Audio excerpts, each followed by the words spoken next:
Assalamualaikum Ustaz. Waalaikumsalam warahmatullahi wabarakatuh. Ahlan wa sahlan. Ahlan bikum. Gimana kabarnya Hayyakumullah. Ustaz? Alhamdulillah bi khair, Masya Allah. Gimana antum? Alhamdulillah Masya Allah. baik-baik semuanya insya Allah. Alhamdulillah, Masya Allah. Ustaz, bagaimana persiapan sudah siap? Insya Allah, bismillah. Baik, Ya, Ana mulai pembukaan. ya. Bismillahirrahmanirrahim. Assalamualaikum warahmatullahi wabarakatuh. Assalamualaikum warahmatullahi wabarakatuh.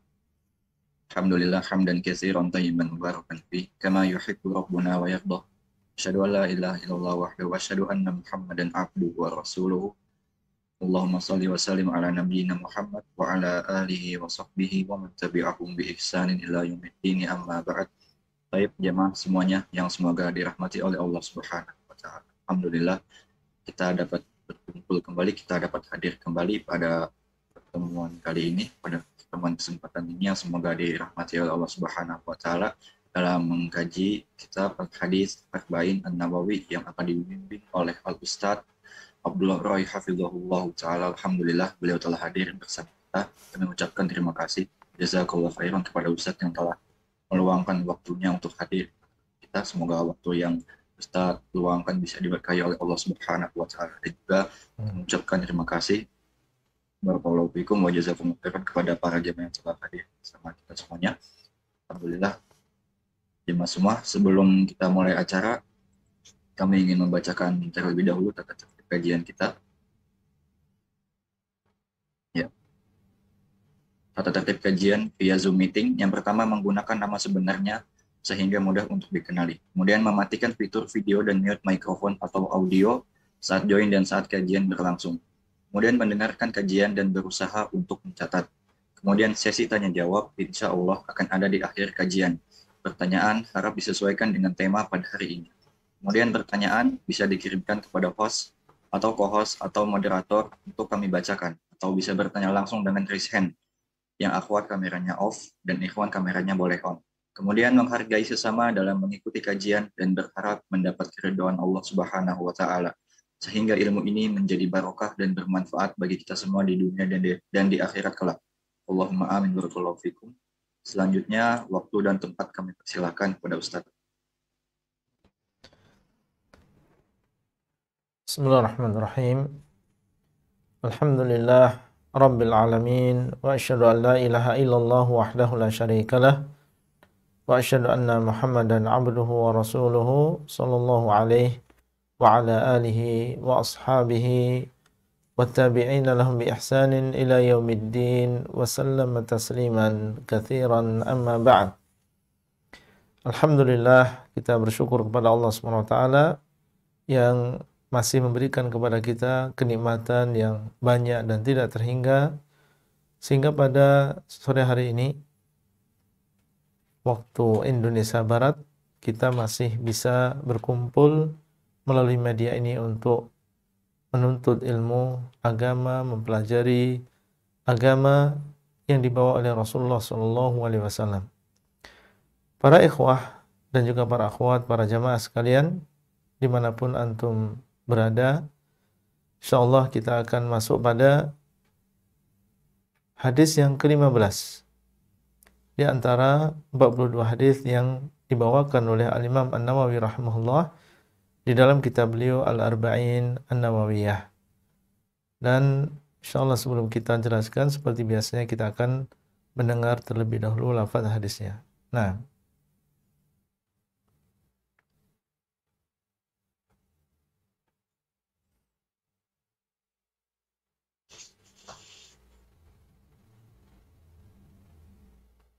ya, silahkan dibaca.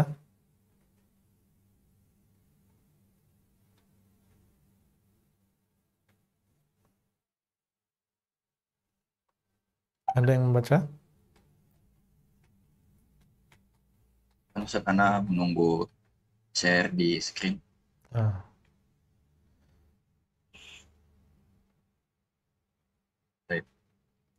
Al-Hadithul Khamisa Asyar. An Abi Hurairah radhiyallahu anhu anna Rasulullah sallallahu alaihi wasallam qala man kana yu'minu billahi wal yawmil akhir falyakul khairan aw liyasmut. Wa man kana yu'minu billahi wal yaumil akhir falyukrim jarahu. Wa man kana yu'minu billahi wal yaumil akhir falyukrim dhaifahu. Rawahul Bukhari wa Muslim. Baik. Bisa diterjemahkan?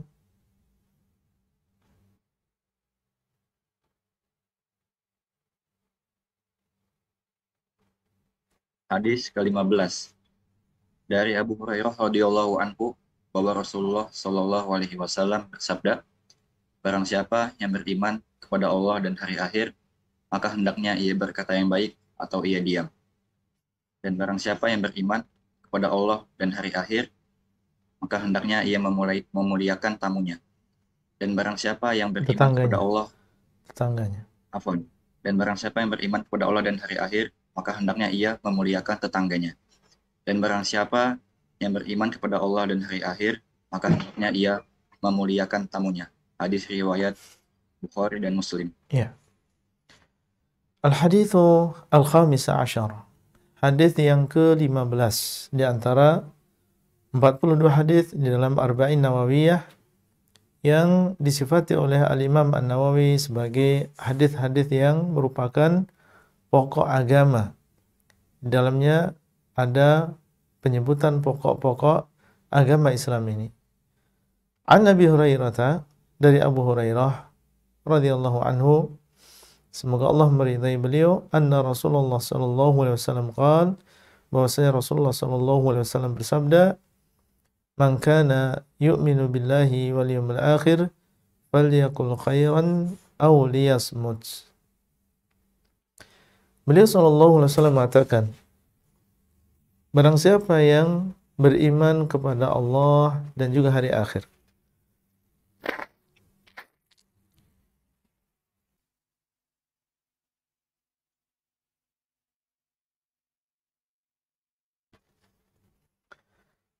barang siapa yang beriman kepada Allah dan hari akhir, maka hendaklah dia berkata yang baik atau dia diam.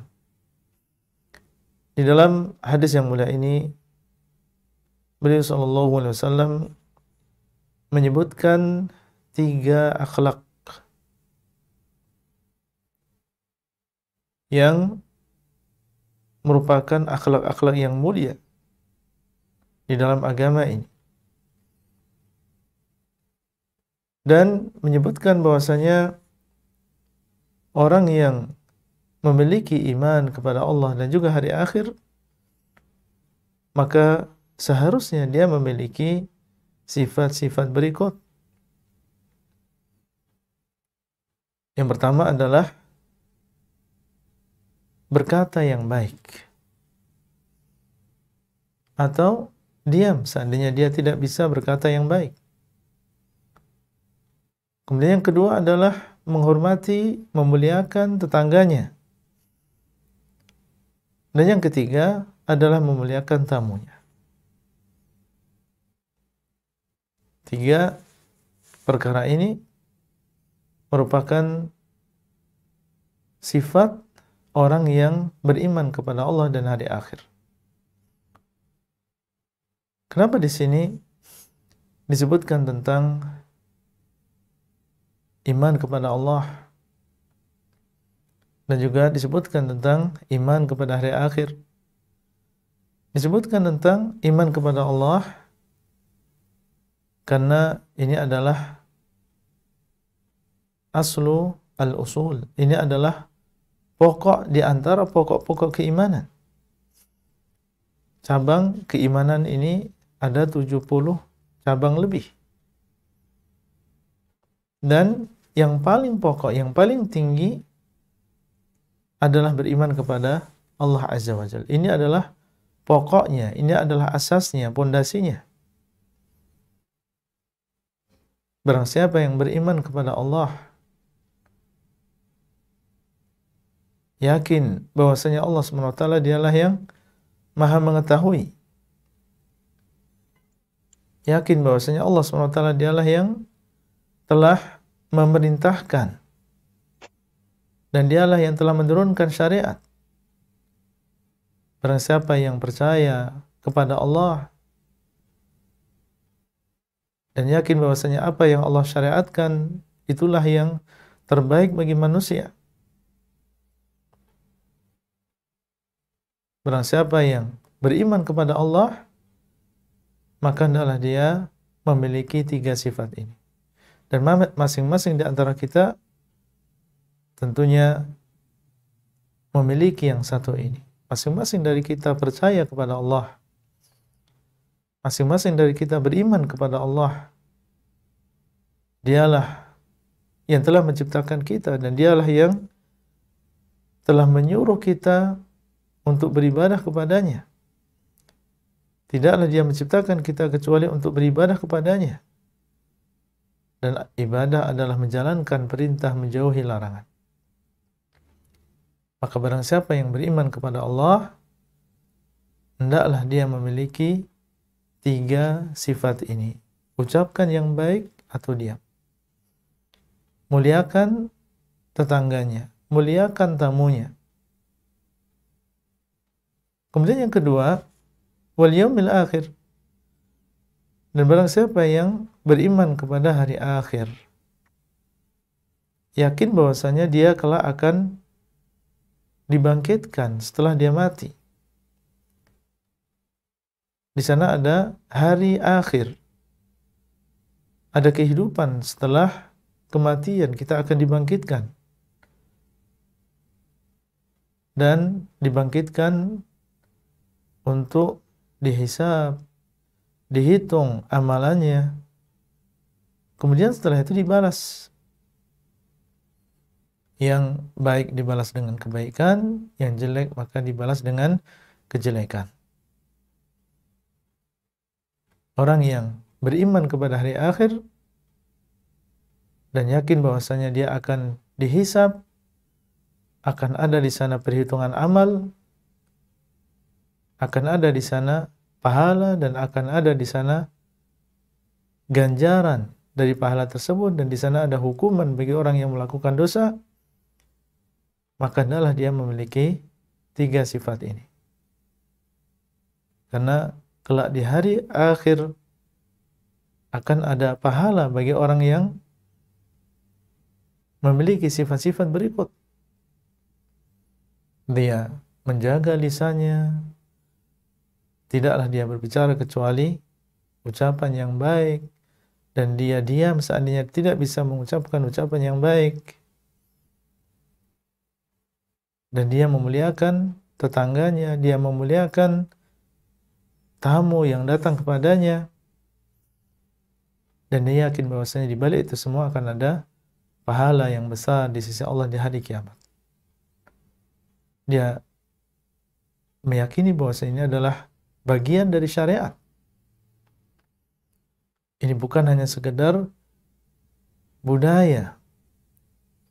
Karena di tempat kita biasanya orang memuliakan tetangga, maka saya memuliakan tetangga. Karena di tempat kita biasanya kalau ada tamu kita muliakan, maka kita muliakan tamu. Hanya berdasarkan budaya saja. Maka kalau hanya niatnya melaksanakan kebiasaan di tempat tersebut, maka seseorang tidak mendapatkan pahala dari apa yang dia lakukan. Tapi kalau dia melakukan itu semuanya karena dia yakin ini adalah bagian dari syariat, ini diperintahkan di dalam agama kita, kemudian dia muliakan tamunya, dia muliakan tetangganya, maka dia akan mendapatkan pahala di hari kiamat. Barang siapa yang beriman kepada hari akhir, maka hendaklah dia melakukan 3 perkara ini.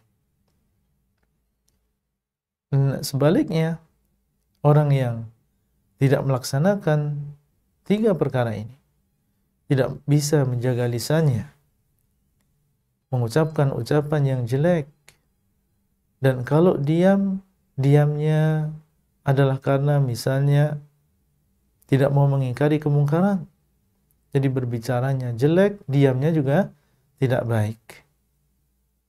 Atau dia menghinakan tetangganya, merendahkan tetangganya, atau dia merendahkan tamunya, tidak memuliakan tamunya, maka di sana ada dosa.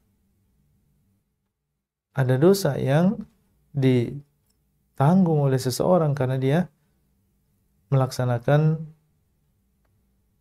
satu di antara tiga perkara tadi, yaitu menghinakan tamu atau menghinakan tetangga, atau dia tidak bisa menjaga ucapannya.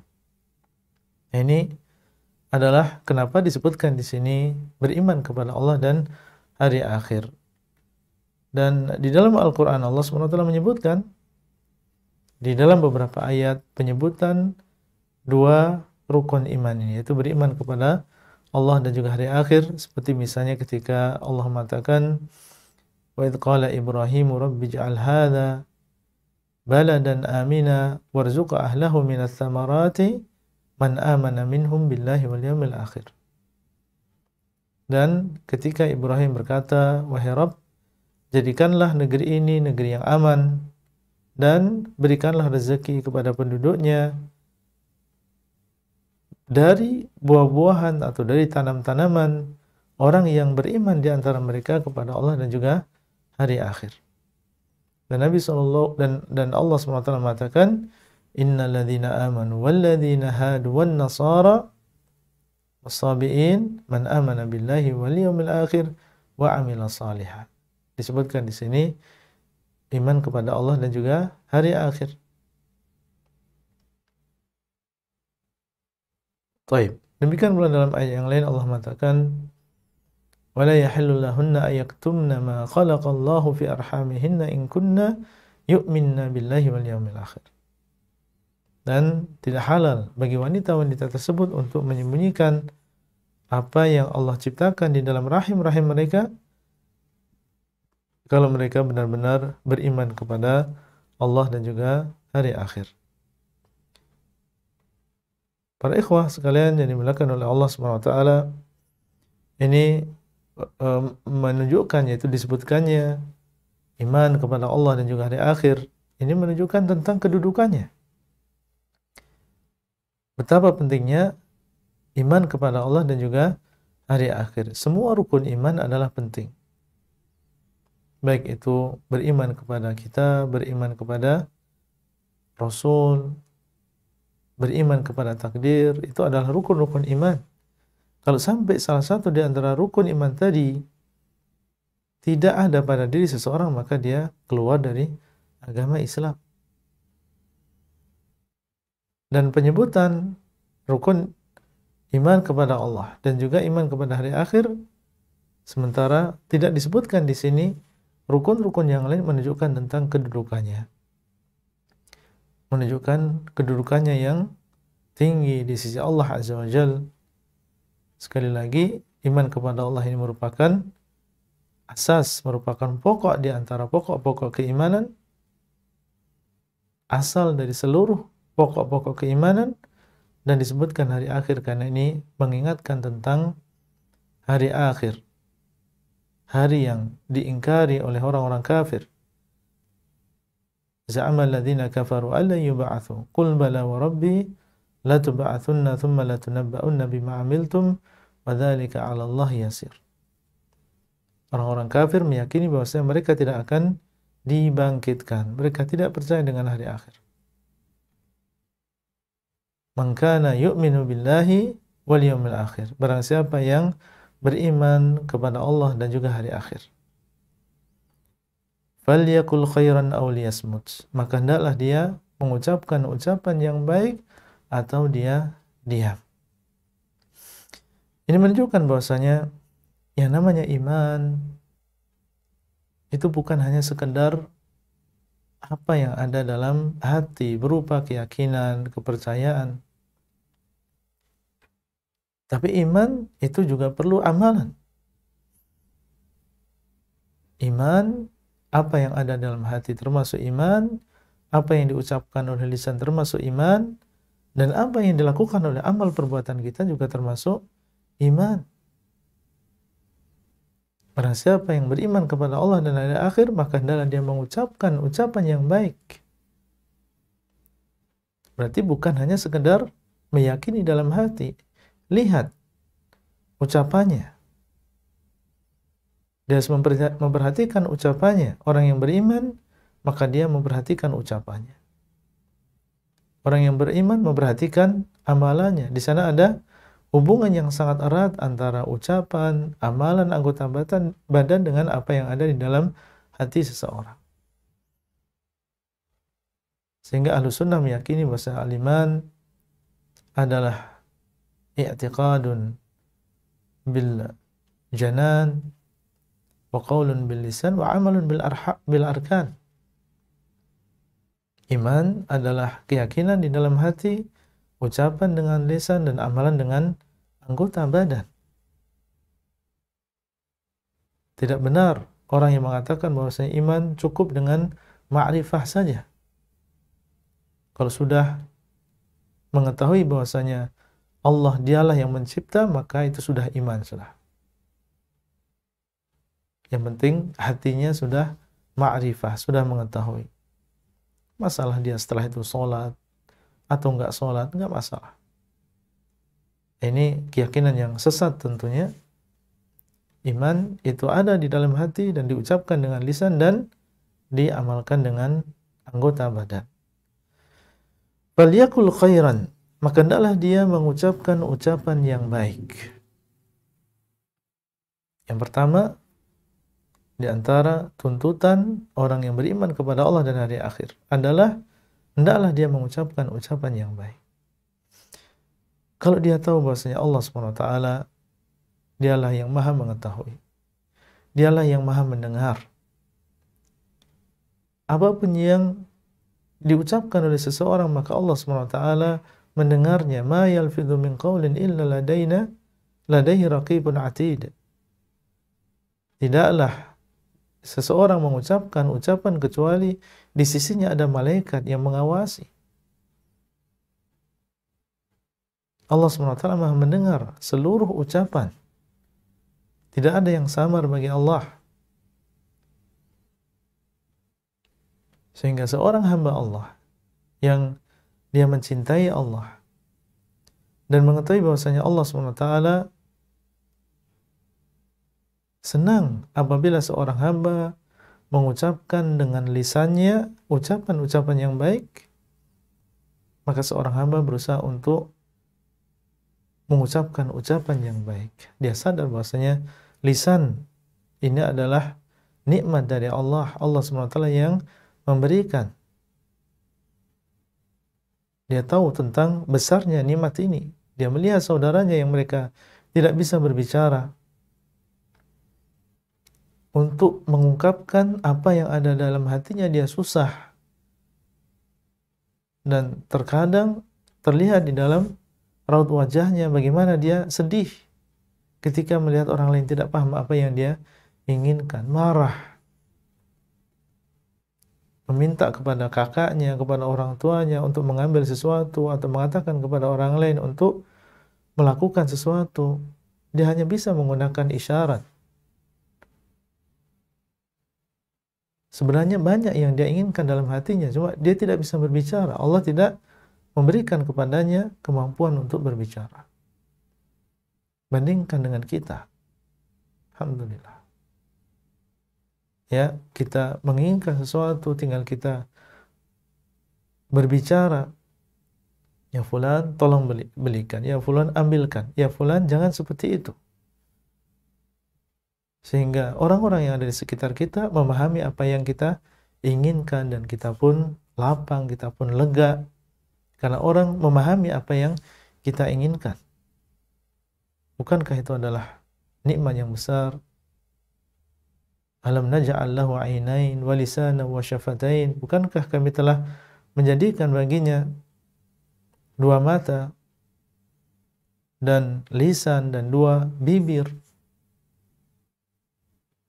Maka seorang hamba Allah ketika mengetahui itu adalah nikmat Allah, dia berusaha untuk menggunakan lisan tadi untuk mengucapkan ucapan yang baik. Falyakul khairan. Hendaklah dia mengucapkan ucapan yang baik. Ucapan yang baik ada dua. Ucapan yang baik lidzatihi, memang zat dari ucapan tersebut adalah baik. Contoh misalnya tasbih. tahlil, tahmid, seseorang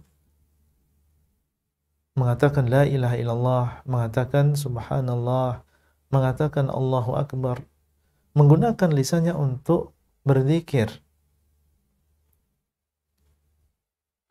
Kemudian juga membaca Al-Quran. Bacaan Al-Quran maka itu adalah ucapan yang baik lidatihi, karena memang zatnya. Kalamullah adalah sebaik-baik ucapan. Maka seseorang diperintahkan untuk mengucapkan ucapan yang baik. Masuk di dalamnya adalah ucapan yang memang dia baik secara zatnya. Perbanyak kita membaca Al-Quran. Falyakul khairan. Hendaklah dia mengucapkan ucapan yang baik. Seseorang mengatakan tasbih, mengucapkan tasbih, tahlil, mengucapkan zikrullah. Ucapkan ucapan yang baik. Dan ini ada dorongan bagi kita untuk banyak berzikir dengan lisan kita. Dan pahala berzikir ini banyak sekali. Kalau seseorang bisa menggunakan lisannya untuk berzikir kepada Allah, bisa dia akan mendapatkan pahala yang sangat besar. Mudah, seseorang di mana saja dengan hanya menggerakkan lisannya dia bisa mendapatkan kebaikan yang banyak. Termasuk di antaranya adalah seorang berdakwah, mengajarkan manusia kebaikan. Ini termasuk mengucapkan ucapan yang baik. Dalam sebuah hadis Nabi SAW mengatakan, Subhanallah tamla'ul mizan. Ucapan subhanallah itu memenuhi timbangan yang ada di hari kiamat. Padahal dalam hadis disebutkan bahwasanya timbangan di hari kiamat itu tidak mengetahui besarnya kecuali Allah. Timbangan yang sangat besar. Sekedar kita mengatakan subhanallah, timbangan di hari kiamat menjadi penuh. Bagaimana seandainya dia terus melakukan subhanallah, subhanallah, subhanallah? Betapa banyak pahala yang dia dapatkan. Makanya dalam sebuah hadis Nabi SAW mengatakan, sabaqal mufarridun. Al-mufarridun, mereka telah mendahului. Para sahabat mengatakan, ma al-mufarridun? Apa yang dimaksud dengan al-mufarridun? Beliau mengatakan, adzakirun Allah katsira wadzakirat. Orang-orang yang banyak mengingat Allah, baik laki-laki maupun wanita. Mereka bisa memanfaatkan lisannya, waktunya dengan baik, dengan mengucapkan ucapan yang baik. Al-Quran, satu huruf yang kita baca diberikan satu kebaikan, dan satu kebaikan dilipat gandakan oleh Allah menjadi 10 kebaikan. Seseorang hanya mengatakan membaca alif lam mim dapat 30 kebaikan. Lalu bagaimana seandainya dia membaca setengah halaman, satu halaman, satu juz? Berapa pahala yang Allah SWT akan berikan kepada orang tersebut? Falyakul khairan. Hendaklah dia mengucapkan ucapan yang baik. Dan di sana ada, selain baik lidzatihi, karena zatnya, di sana ada khairun li ghairihi. Ada yang baik karena yang lain. Artinya secara zatnya dia adalah sesuatu yang mubah, dia sesuatu yang boleh. Ucapan yang boleh. Dia bukan Al-Quran, dan dia bukan ucapan tasbih, bukan dakwah, tapi ucapan biasa, obrolan biasa.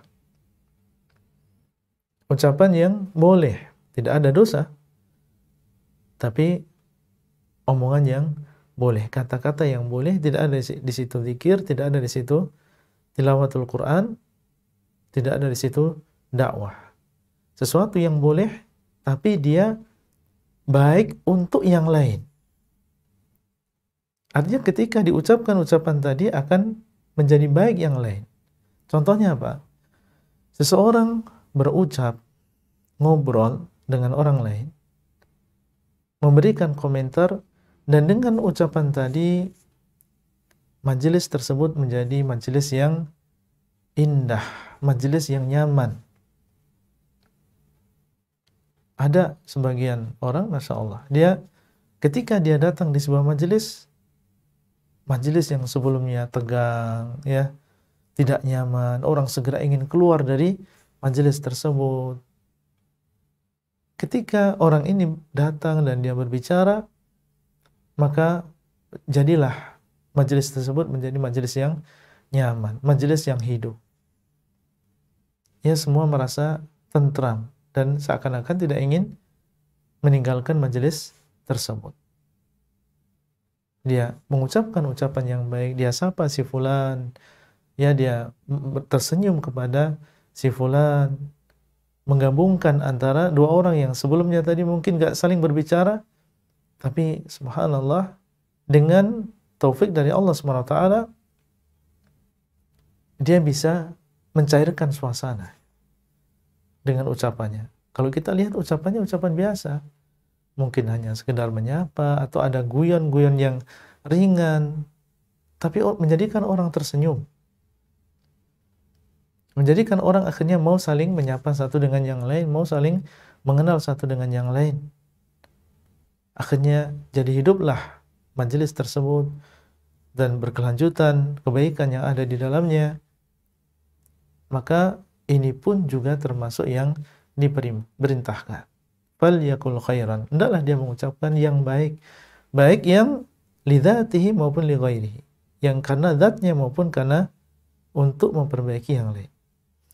Jadi jangan dibayangkan bahwasanya kalau gitu saya tidak berbicara kecuali hanya tasbih saja atau tahlil saja atau tahmid saja. Kalau ketemu orang diam, ya, kalau ketemu orang diam, tidak menyapa, tidak mengucapkan ucapan mungkin hanya sekedar basa-basi, gimana kabarnya Pak, gimana keluarga, gimana keadaan kemarin.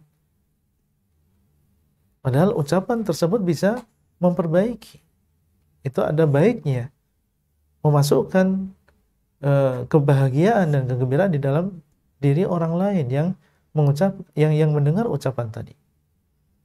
Itu nggak masalah kita ucapkan, bahkan ini masuk dalam hadis ini. Ya, karena kita lihat sebagian mungkin karena baru belajar mendengar hadis ini, akhirnya dia pun tidak berbicara kecuali hanya tasbih atau membaca Al-Quran atau baca hadis misalnya. Padahal khairan di sini masuk di dalamnya lidzatihi au li ghairihi, karena zatnya maupun karena yang lain. Au liyasmut, atau hendaklah dia diam. Kalau misalnya seseorang tidak bisa mengucapkan ucapan yang baik lidzatihi maupun li ghairihi, maka tidak mampu untuk mengucapkannya, tidak bisa untuk mengucapkannya, maka pilihannya hanya satu, yaitu hendaklah dia diam.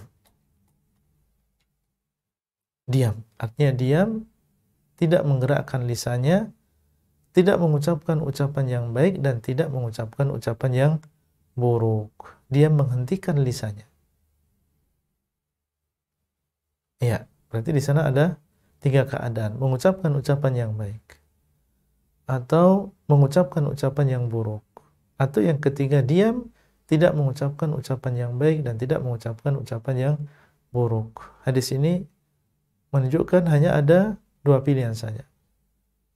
Silakan antum mengucapkan ucapan yang baik, atau kalau tidak mampu, tidak bisa, maka adalah engkau diam. Tidak boleh kita memilih pilihan yang ketiga, yaitu mengucapkan ucapan yang buruk. Kita diperintahkan oleh Allah SWT untuk menjaga lisan kita. Dalam sebuah ayat Allah mengatakan, ya ayyuhalladzina amanu taqullaha wa qulu qawlan sadida. Wahai orang-orang yang beriman, hendaklah kalian bertakwa kepada Allah dan ucapkanlah ucapan yang lurus. Dan Allah SWT mengatakan, wa qulu linnasi husna. Hendaklah kalian mengucapkan ucapan yang baik kepada manusia. Qul li ibadi wa qul li ibadi yaqulu allati hiya ahsan. Dan katakanlah kepada hamba-hambaku supaya mereka mengucapkan ucapan yang paling baik. Kita hamba Allah, kita ingin mencari ridha Allah, maka janganlah kita mengucapkan kecuali ucapan yang baik. Ucapan yang paling baik yang bisa kita lakukan. Karena syaitan ketika melihat kita mengucapkan ucapan yang buruk, dia akan gunakan ucapan tersebut untuk menjadikan pertengkaran di antara kita. Dia berusaha, syaitan, untuk membisik-bisiki kita, dipanas-panasin supaya kita mengucapkan ucapan yang buruk, mencela, mencaci, mengejek. Si fulan demikian atau antum demikian. Ia menyebutkan nama-nama hewan atau menjelekkan. Syaitan datang menjadikan dia panas, menjadikan dia marah, diungkapkan dengan lisannya. Ketika itu terucap, maka sampailah ke telinga orang yang di depannya, syaitan pun datang ke sana dan memanas-manasi. Dia mengucapkan ucapan yang jelek, dia menghinamu, balas ejekan tersebut. Ucapkan ucapan yang jelek yang semisal. Akhirnya terjadilah saling mencela satu dengan yang lain. Dan ketika diawali dengan lisan, digoda lagi oleh syaitan, kamu harus bertindak dengan tanganmu, akhirnya memukul, awalnya memukul, akhirnya bisa sampai kepada membunuh. Awalnya dari apa? Awalnya dari ucapan. Tidak boleh seseorang mengucapkan ucapan yang jelek. Dan ternyata para ikhwan dan juga para akhwat sekalian, inilah di antara yang menjadi sebab banyaknya orang masuk ke dalam neraka. Sebabnya apa? Karena dia tidak bisa menjaga lisannya. Dalam sebuah hadis Nabi SAW mengatakan kepada seorang sahabat, tahukah kamu atau maukah aku beritahu kepadamu tentang segala atau sesuatu yang menguasai itu semua. Artinya di sana ada sesuatu yang menguasai, yang kalau itu kita lakukan, maka kita akan banyak mendapatkan kebaikan. Karena dalam hadis tersebut disebutkan tentang berbagai amal soleh. Ala adulluka ala milaki dzalika kullih. Maukah aku tunjukkan kepadamu tentang yang menguasai itu semuanya. Kalau kita bisa menjaga lisan, maka insya Allah amal kita semuanya bisa kita jaga. Makanya dalam ayat tadi, ya ayyuhalladzina amanu taqullaha wa qulu qawlan sadida yuslih lakum a'malakum. Dan ucapkanlah ucapan yang lurus, niscaya Allah akan memperbaiki amalan kalian. Wa yaghfir lakum dzunubakum, dan mengampuni dosa-dosa kalian. Allah akan perbaiki amalan kita kalau kita bisa menjaga lisan. Nabi mengatakan, maukah aku tunjukkan kepadamu apa yang menguasai itu semuanya? Kalau kita bisa jaga, maka amalan kita akan terjaga yang lain. Kuffa alaika hadza, hendaklah engkau menjaga lisanmu ini. Jaga lisanmu dari ucapan yang tidak baik. Kendalikan supaya dia bisa mengucapkan ucapan yang baik atau dia diam. Kuffa alaika hadza, tahan lisanmu ini. Kemudian sahabat ini mengatakan, ya Rasulullah, wa inna lamu akhaduna bima natakallamu bih. Apakah kami kelak akan disiksa dengan sebab ucapan kami? Sebagian kita berpendapat ini kan biasa, kita menggunakan lisan kita, kita berbicara. Mosok seseorang disiksa karena ucapannya?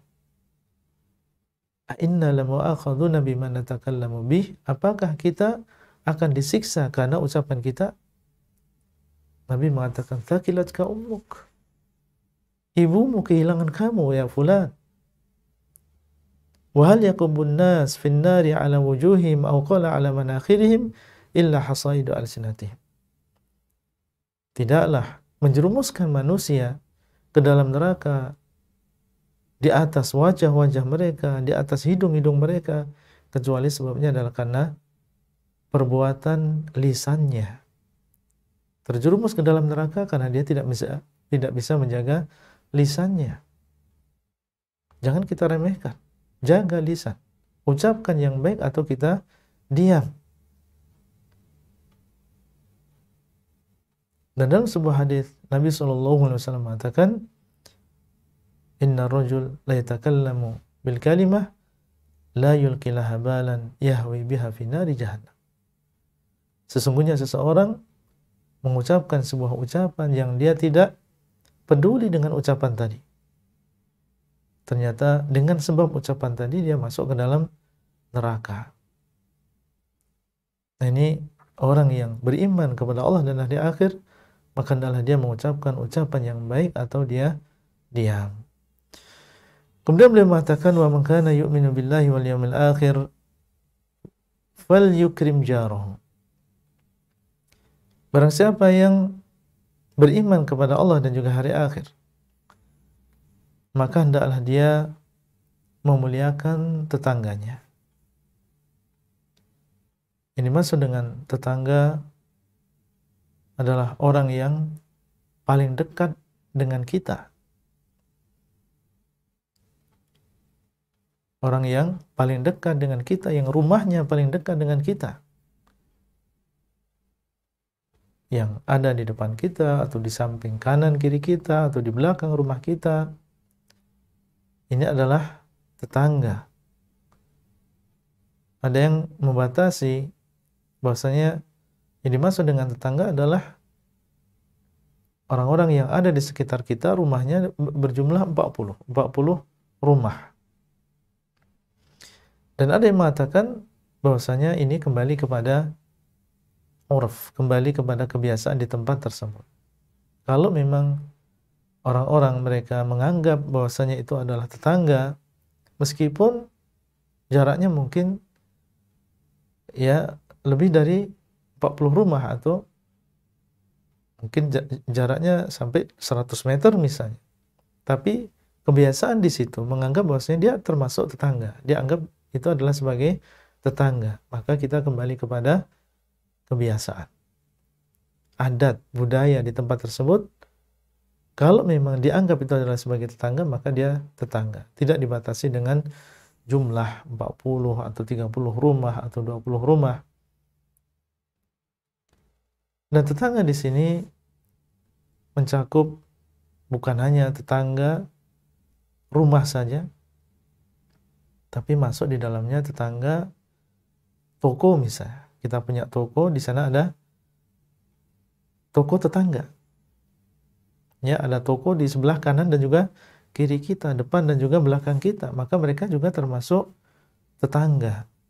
Jadi tetangga di sini umum. Bukan hanya tetangga rumah saja, tetangga toko juga demikian. Taib. Demikian pula tetangga di sini mencakup orang yang masih keluarga dengan kita atau bukan. Terkadang kita memiliki tetangga keluarga kita sendiri. Dan terkadang tetangga kita nggak ada hubungan kekerabatan dengan kita. Masuk di dalamnya yang muslim maupun yang kafir. Ada tetangga kita yang muslim, ada tetangga kita yang kafir. Semuanya masuk di dalam kata tetangga di sini. Nah, kita para ikhwah sekalian, kalau kita memang beriman kepada Allah dan juga hari akhir, tahu bahwasanya Allah SWT Maha mengetahui, menyadari bahwasanya kita akan mendapatkan balasan kalau kita menghormati tetangga, maka adalah kita memiliki sifat yang satu ini. Kita menjadi orang yang memuliakan tetangga kita. Memuliakan di sini kembali kepada urf, kembali kepada kebiasaan. Tentunya masuk di dalam memuliakan di sini adalah kita ramah kepada mereka, berbuat baik kepada mereka. Ini termasuk ikram, ini termasuk memuliakan. Ketika dia sakit, kita menjenguknya atau kita mengantarnya. Ketika dia membutuhkan, kita membantunya. Ketika kita bertemu dengannya, kita tersenyum, kita menyapa, maka ini adalah bentuk ikram, ini adalah bentuk memuliakan. Ketika kita bertemu dengan seseorang dan kita tersenyum, dia akan merasa dimuliakan. senang. Beda dengan kalau kita cemberut, bermuka masam, maka dia merasa terhina. Berarti kedatangan anak ini tidak mengenakan. Berarti kedatangan anak ini menjadikan dia marah, menjadikan dia tidak senang. Dia merasa terhina. Jadi orang yang tersenyum, dan Nabi SAW telah menyebutkan, walau antalqa akhaka biwajhin taliq. Meskipun engkau bertemu dengan saudaramu hanya dengan wajah yang ceria. Itu adalah bentuk pemuliaan kita kepada tetangga kita. Belum lagi dengan kita berusaha untuk berbuat baik kepadanya, baik dengan ucapan, atau dengan harta kita, atau dengan tenaga kita. Semuanya itu adalah bentuk pemuliaan terhadap tetangga. Kita lakukan itu karena Allah. Jangan kita diam saja. Kita muliakan tetangga kita. Kalau kita punya sesuatu, sebisa mungkin kita muliakan mereka. Apalagi kalau mereka melihat, ya kita beli sesuatu, dan mereka tidak terbiasa makan makanan tersebut, kita kirim. Meskipun ya hanya sedikit. Ya. Kemudian misalnya kita belikan sesuatu untuk anak kita, sementara mereka punya anak, kita belikan. Ya, beli 2, beli 3, sebagian untuk anak kita, sebagian untuk anak mereka. Nah, ini semua adalah bentuk ikram. Bentuk pemuliaan terhadap tetangga kita. Kebalikan dari memuliakan tetangga adalah menghinakan tetangga. Yaitu bermuka masam misalnya. Atau menyakiti dia dengan ucapan, menyakiti dia dengan perbuatan, mengganggu dia dengan suara-suara kita yang berisik, dengan perilaku kita yang menyakitkan. Ini penghinaan, ini bukan pemuliaan terhadap tetangga. Membuang sampah sembarangan sehingga mereka tersakiti, terganggu, atau kita memarkirkan kendaraan kita sembarangan sehingga mereka terganggu. Ini adalah bentuk penghinaan terhadap tetangga. Seorang yang beriman kepada Allah dan hari akhir, jangan sampai dia melakukan yang demikian.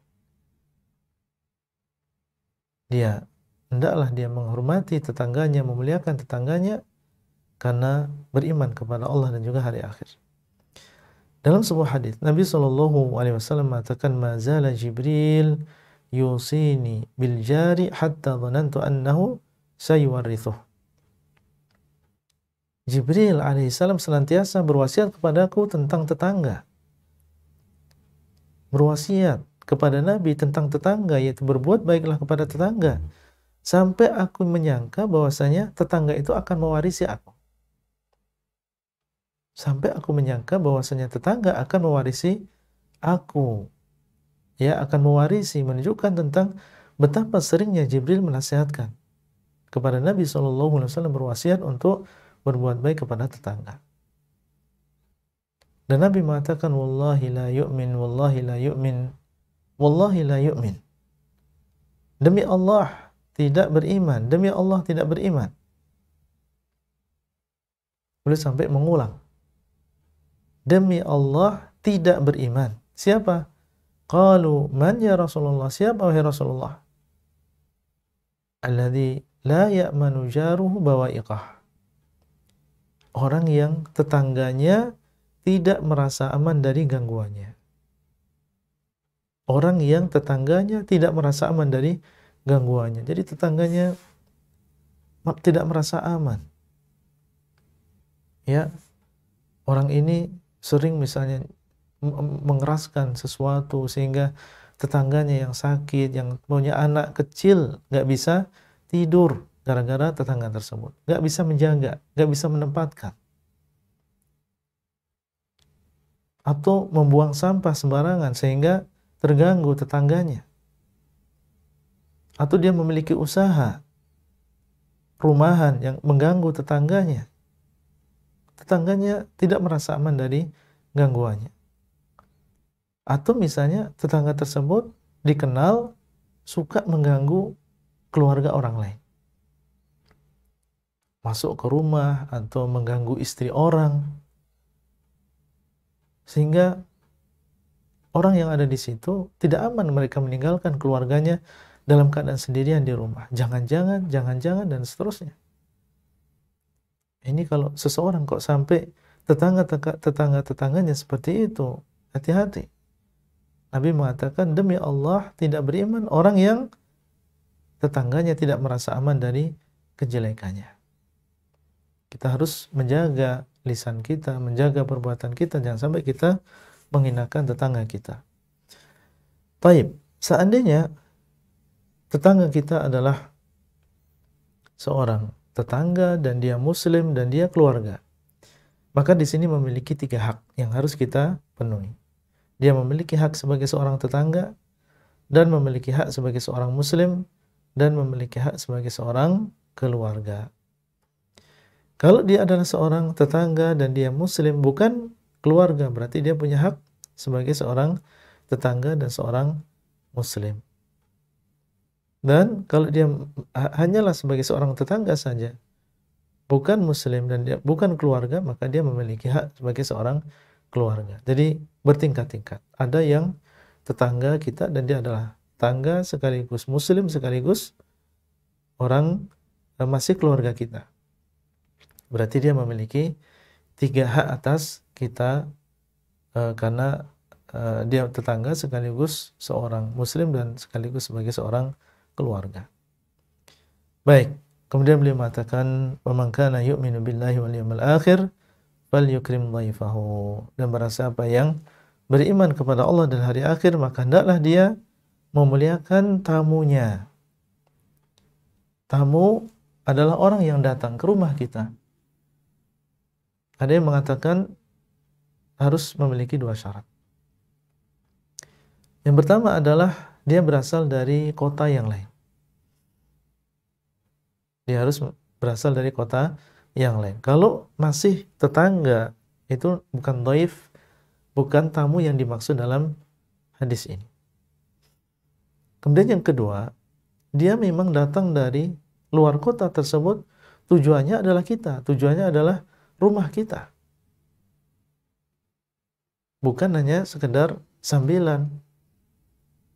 Ya, tapi dia tujuannya memang ke sini untuk menemui kita. Maka kalau terpenuhi 2 syarat tadi, dialah dhaif atau tamu yang dimaksud dalam hadis ini. Tapi kalau tidak terpenuhi satu di antara 2 syarat tadi, maka dia bukan termasuk dhaif yang diwajibkan bagi kita untuk menunaikan haknya, seperti misalnya memberikan tempat tinggal atau memberikan makan. Tapi silakan kita berakhlak yang baik dengan orang yang datang ke rumah kita. Ya, seandainya seseorang misalnya, contoh, dia datang dari luar kota, kemudian dia memang ingin ketemu kita, maka termasuk memuliakan beliau adalah kita membukakan pintu, kita menerima kedatangan beliau. Tapi kalau misalnya dia datang dan dia bukan termasuk orang yang dari luar kota, dia tetangga kita misalnya datang, kemudian dia mengetuk pintu dan ingin masuk ke rumah kita, ingin menemui kita, maka kalau memang kita dalam keadaan sibuk, maka boleh kita mengatakan, maaf saya sedang sibuk. Ya, karena ini bukan termasuk dhaif yang dimaksud dalam hadis ini. Itu sebagian ulama ada yang mengatakan demikian. Ya, dan wallahu ta'ala alam, kalau memang itu adalah orang yang datang ke rumah kita, maka hendaklah kita muliakan. Ya, apakah dia adalah berasal dari luar kota ataupun dia adalah tetangga kita atau yang ada di dalam kota, maka kalau datang ya kita muliakan. Dan memuliakan di sini tentunya kembali kepada urf tadi, kembali kepada kebiasaan. Ada sebagian orang ya dia tamu dan kita tahu keadaan dia. Ketika kita membeli misalnya makanan dengan harga 10.000, kemampuan kita misalnya 10.000. maka dia sudah senang dan itu adalah bentuk pemuliaan kita kepada orang tersebut. Karena kita tahu ini adalah orang yang kita kenal, keadaannya demikian, hanya dengan uang segitu kita keluarkan, kita hidangkan, maka dia sudah merasa senang, merasa ini adalah bentuk pemuliaan. Dan ada di antara mereka yang mungkin keadaannya lebih tinggi, maka bentuk pemuliaannya beda lagi. Kita melihat kalau orang ini kayaknya kalau dibelikan yang 5 ribuan, 10 ribuan kayaknya nggak pantas deh. Anak ingin memuliakan dia dengan membeli makanan misalnya yang 50 ribuan. Nah ini dia akan merasa dimuliakan, dia akan merasa dihormati. Nah ini seseorang melihat kembali kepada urf, dan masing-masing tamu ini berbeda keadaannya. Jangan kita samakan satu dengan yang lain. Bahkan mungkin sebagian sekedar dikasih air putih mungkin itu sudah merasa dia dimuliakan. Ya, tapi sebagian tidak. Maka seorang yang paham dia harus memperhatikan yang demikian. Dia muliakan tamunya sesuai dengan kemampuan dia tentunya. Dan memuliakan tamu, para ikhwah sekalian, ini adalah sifat para nabi dan juga para rasul. Dahulu Nabi Ibrahim alaihissalam disebutkan di dalam Al-Quran ketika datang para malaikat yang bertamu, hal ataka hadithu dhaifi Ibrahim al-mukramin idh dakhalu alaihi faqalu salama qala salamun qaumun munkarun faragha ila ahli faja'a bi'ajlin samin. Datang tamu-tamu tersebut, apa yang dilakukan oleh Ibrahim alaihissalam? Karena beliau tidak mengenal, ini berarti kan datang dari tempat yang jauh. Apa yang beliau lakukan? Beliau menyembelih seekor anak sapi. Ya, menyembelih seekor anak sapi atau menyembelih sapi. Kemudian ketika dihidangkan kepada tamu tersebut, ternyata mereka nggak mau makan. Padahal ya, sudah berusaha dengan harta yang terbaik yang dia miliki, ingin menghormati tamunya, kok tidak mau makan. Ternyata mereka adalah para malaikat utusan Allah Azza wa Jalla. Nah ini, lihat bagaimana Nabi Ibrahim alaihissalam memuliakan tamu. Makanya jadikan ini sebagai budaya yang baik bagi kita. Ini adalah kebiasaan yang harus kita lestarikan. Ini adalah kalau memang kita ada di sebuah negara, di sebuah daerah, mungkin orang mana yang terkenal dia memuliakan tamunya, maka lestarikan yang seperti ini. Karena budaya yang seperti ini didorong oleh agama kita. Dulu orang Arab, sebelum diutusnya Nabi SAW, memiliki kebiasaan yang bagus ini, yaitu memuliakan tamu. Dan menurut mereka aib dan sangat buruk orang yang ketika kedatangan tamu kok dia tidak memuliakan. Ini kebanggaan bagi mereka, memuliakan tamu, kedatangan tamu. Dan sekali lagi, menurut ulama atau sebagian ulama ada yang mengatakan tamu ini maksudnya adalah yang datang dari luar kota. Dan memang datang untuk menemui kita secara khusus. Dan karena ini adalah kebiasaan yang baik dan Islam mendorong yang demikian, maka seharusnya kita sebagai seorang muslim melakukan amal yang satu ini, amal yang soleh ini, yaitu memuliakan tamu kita. Dan jangan kita hinakan mereka dengan mungkin mengusir mereka atau bermuka masam di hadapannya, atau kita mengucapkan ucapan yang kelihatan kita tidak senang dengan kedatangannya. Ini penghinaan terhadap seorang tamu, bukan termasuk akhlak yang mulia. Rawahul Bukhari wa Muslim, hadis ini diriwayatkan oleh Bukhari dan juga Muslim, hadis yang sahih. Dan semoga Allah SWT memberikan taufik kepada kita semuanya untuk bisa mengamalkan agama ini. Dan sebelum kita tutup, mungkin di sana ada pertanyaan yang berkaitan dengan materi, kami persilahkan. Nah,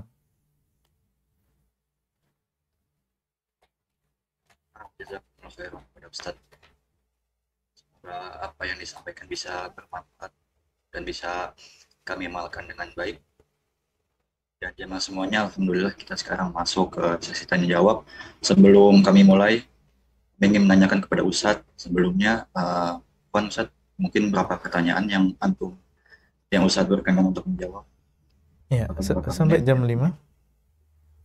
Baik. jam 5 Ustadz ya. Ya. Nah, kurang lebih 7 menit ya Ustadz. Ya. Ini ada pertanyaan dari hamba Allah ya, yang tinggal di Swedia, Masya Allah. Beliau berkata, penanya berkata, Assalamualaikum warahmatullahi wabarakatuh. Assalamualaikum Ustadz warahmatullahi dan seluruh wabarakatuh. pengurus kajian ini, izin bertanya Ustadz, apakah kita boleh mengundang teman non-muslim makan di rumah kita? Pertanyaan yang kedua, karena Ana tinggal di Swedia, jadi kebanyakan yang tinggal di sini atau tetangga Ana rata-rata non-muslim. Apakah kita boleh memberikan makanan kepada tetangga kita yang non-muslim? Dan apakah boleh kita datang jika diundang tetangga non-muslim untuk minum kopi dan sebagainya karena mereka ingin menunjukkan rasa terima kasih? Ya. Jazakallahu khair. Ya, barakallahu fiik. Apa yang disebutkan tadi boleh, nggak masalah. Karena Allah SWT mengatakan, La yanhakumullahu 'anil ladzina lam yuqatilukum fid din wa lam yukhrijukum min diyarikum an tabarruhum wa tuqsitu ilaihim. Innallaha yuhibbul muqsitin. Allah SWT tidak melarang kalian dari orang-orang yang tidak memerangi kalian di dalam agama kalian dan tidak mengusir kalian. Kalau mereka tidak memerangi kita dan mereka tidak mengusir kita, bahkan menjadi tetangga kita, maka antabarruhum, tidak masalah kalian berbuat baik kepada mereka. Kita mengundang mereka untuk makan dan minum di tempat kita, yang dari situ mungkin dia akan mengenal bagaimana keluarga muslim, bagaimana mereka menghormati tamu. Mungkin kita nyetel sesuatu, dia menyetel Al-Quran misalnya, atau melihat orang sholat, kemudian mereka akhirnya bertanya, apa yang ada dalam agama kalian? Mungkin bisa menjadi wasilah kita mendakwai mereka. Demikian pula mengirimkan makanan kepada tetangga tidak masalah. Ini termasuk berbuat baik, memberi makan. Dan disebutkan dalam ayat bahwasanya wa yut'imuna at-ta'ama 'ala hubbihi miskinan wa yatiman wa asira.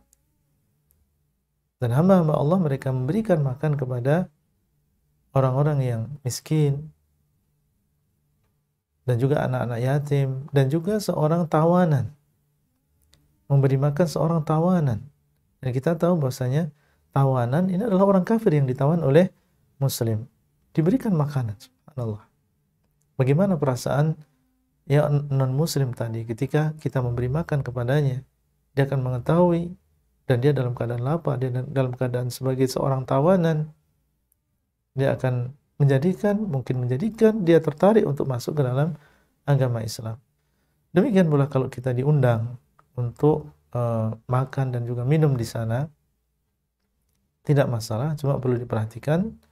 Mungkin antum bisa sampaikan, dan biasanya tidak masalah. Ya, kita sampaikan bahasanya antum sudah tahu anak seorang muslim dan anak tidak makan makanannya haram, tidak minum minumannya haram, dan anak memakai tempat-tempat yang bersih dari najis. Ini disampaikan saja, dan semoga ini semua menjadi sebab dia mendapatkan hidayah. Bagaimana seorang muslim dia berpegang teguh dengan agamanya. Nah, Assalamualaikum warahmatullahi wabarakatuh. Mungkin satu pertanyaan terakhir Ustaz ya. Pertanyaan dari Sri Marleni. Anaknya berkata, Assalamualaikum Ustaz. Anak mau bertanya tentang memuliakan tamu. Bagaimana dengan tamu yang membuat kerusuhan dengan datang? Baik dengan tingkah anak-anaknya yang nggak mau diatur, dan juga orang tuanya yang tidak melarang mereka berbuat ribut atau merusak tatanan rumah kita. Dan juga orang tuanya setiap datang sering berkata sombong dan sering juga menceritakan orang lain. Sungguh kami tidak nyaman dengan kedatangannya. Bolehkah kita tidak merespon jika mereka mau datang, seperti dengan menolak halus? Terima kasih Ustaz. Ya. Kalau bisa tentunya seseorang memperbaiki, memberikan nasihat. Ya, ketika melihat saudaranya mungkin datang dan kebiasaan dia datang dengan ucapan yang tidak baik, yang di situ ada kesombongan dan tidak memiliki adab dan seterusnya, maka seorang muslim berusaha untuk memberikan nasihat, bukan hanya sekedar diam. Sampaikan secara sarahah, bahasanya hendaklah kita menjaga lisan kita, jangan kita menyombongkan diri. Sampaikan saja dengan baik-baik, jangan di depan orang lain. yang bisa kita sampaikan dengan chatting misalnya tanpa dilihat dan didengar oleh orang lain. Kalau misalnya setelah itu dia menerima dengan baik dan berubah, alhamdulillah. Ya, tapi kalau misalnya kemudian setelah itu dia mungkin sakit hati atau merasa mungkin merasa gimana setelah diberikan nasihat, kemudian dia tidak datang setelah itu, ya yang penting kita sudah menyampaikan. Adapun seseorang mungkin tidak merespon dan seterusnya, ya mungkin ada hasilnya dia tidak datang dan seterusnya, tapi tentunya yang lebih baik adalah kita sampaikan saja terus terang. Mohon nanti kalau datang anak-anaknya dijaga ya, karena mohon maaf rumahnya misalnya sudah dirapikan, khawatir nanti demikian dan demikian, atau beralasan saja misalnya khawatir nanti bapaknya marah-marah ketika melihat barang-barang berantakan di rumah misalnya. Sampaikan, semoga yang demikian bisa memperbaiki keadaan. Wallahu taala a'lam. Nah, Assalamualaikum warahmatullahi wabarakatuh. Tapi Ustaz, sekarang sudah masuk jam 5 ya, sesuai kesepakatan tadi. Sekarang anak izin untuk tutup Ustaz ya. ya barakallahu fiik. Kalau Fikri jemaah semuanya, alhamdulillah kita sekarang sampai di penghujung acara. Telah kita simak apa yang disampaikan Ustaz dan telah kita bacakan beberapa pertanyaan dan sudah kita dengarkan jawaban dari Ustaz. Semoga bisa bermanfaat untuk semuanya dan semoga apa yang disampaikan oleh Ustaz bisa menjadi jariah beliau dan bisa menjadi penggerak beliau di akhirat kelak, dan semoga bisa bermanfaat untuk kita semuanya. Barakallahu fikum. Mohon maaf apabila ada kesalahan kata maupun sikap, dan mohon maaf juga apabila ada pertanyaan yang belum sempat kami bacakan karena keterbatasan waktu yang kita miliki. Kalam, subhanakallahumma bihamdik, asyhadu an la ilaha illa anta, astaghfiruka wa atubu ilaik. Assalamualaikum warahmatullahi wabarakatuh. Assalamualaikum warahmatullahi wabarakatuh. Iyakumullah. Jazakallahu khairan Ustaz. Barakallahu fiik. Masyaallah. Iyakumullah. Semoga dimudahkan untuk jumpa lagi di kajian yang akan datang. Amin. Jazakallahu khairan. Amin.